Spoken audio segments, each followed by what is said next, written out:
हम ब्राह्मण बच्चों को, जो अपने पुरुषार्थ में तल्लीन हैं, हमें ये पक्का निश्चय रखना है कि मेरे द्वारा ऐसा कोई कदम ना उठे जिसे लोग कोट करें, जिसके लिए कहें कि ये भी तो करते हैं। फिर एक बात है, कर्मों की गुह्य गति में लेन देन की बात नहीं है। अगर कर्म श्रेष्ठ बनाने और पुण्य कर्मों का खाता मुझे जमा करना है, गुह्य गति मुझे ये कहती है तुम किए जा, तुम किए जा, इंतजार मत कर। आपको मैं एक सच्ची घटना सुनाती। हमारे एक भाई हैं, पाकिस्तान में सेंटर खुला ना, तो वहां पर आते थे, यहां आए थे, तो उन्होंने घटना सुनाई।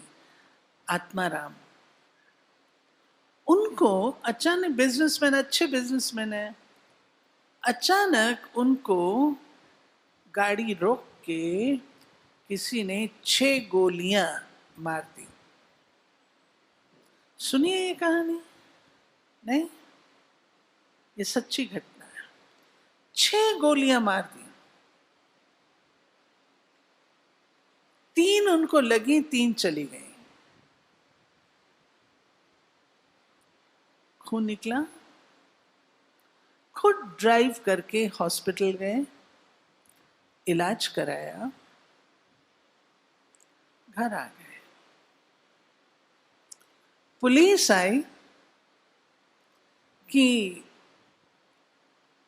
कंप्लेन, उन्होंने कहा मैं कंप्लेन नहीं करना चाहता। कहा लेकिन हमें तो अपना काम करना है, इन्वेस्टिगेट करना है, तो हम तो करेंगे। कहा ठीक है। उन्होंने, पुलिस ने अपनी कार्यवाही की।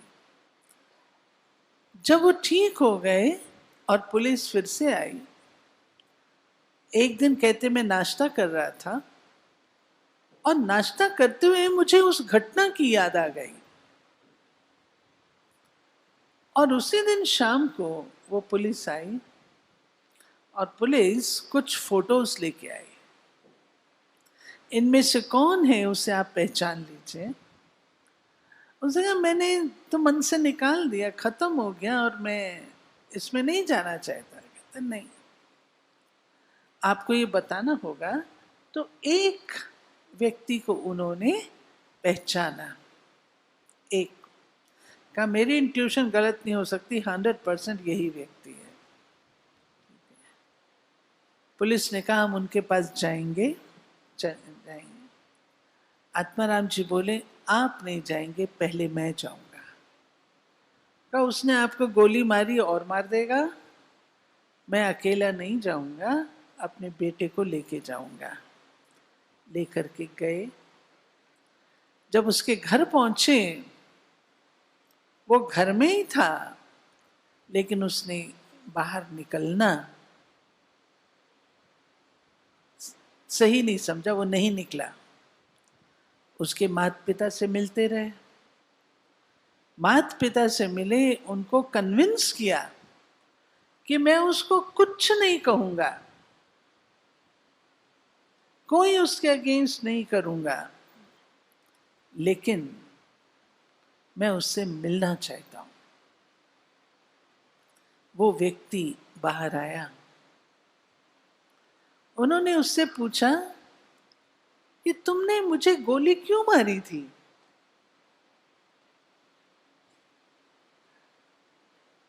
कंप्लीट कर। तुमने मुझे गोली क्यों मारी थी?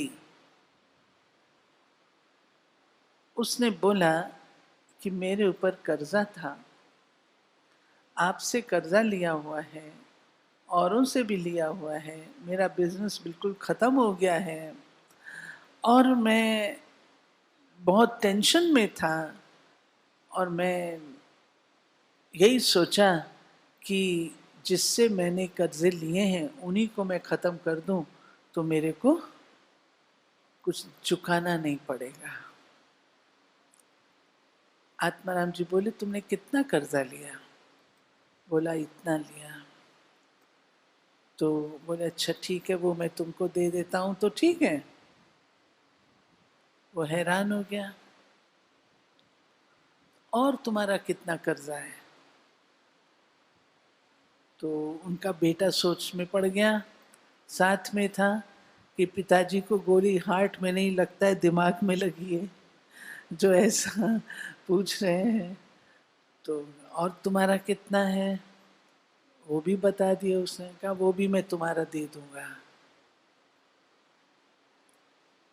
चुकतू हो जाए, तुम्हारा चुकतू हो जाएगा। हाँ चुकतू हो जाए।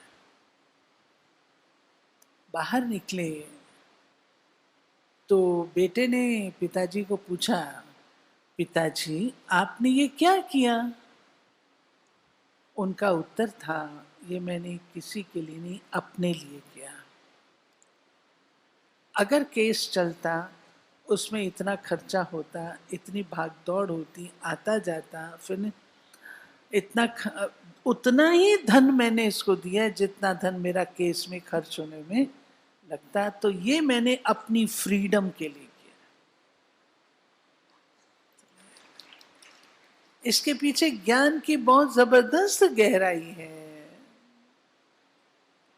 हम कुछ भी करते हैं, किसी को हम क्षमा करते हैं, हम उसे क्षमा नहीं कर रहे, लेकिन अपने आप को नेगेटिविटी से, व्यर्थ से मुक्त कर रहे हैं।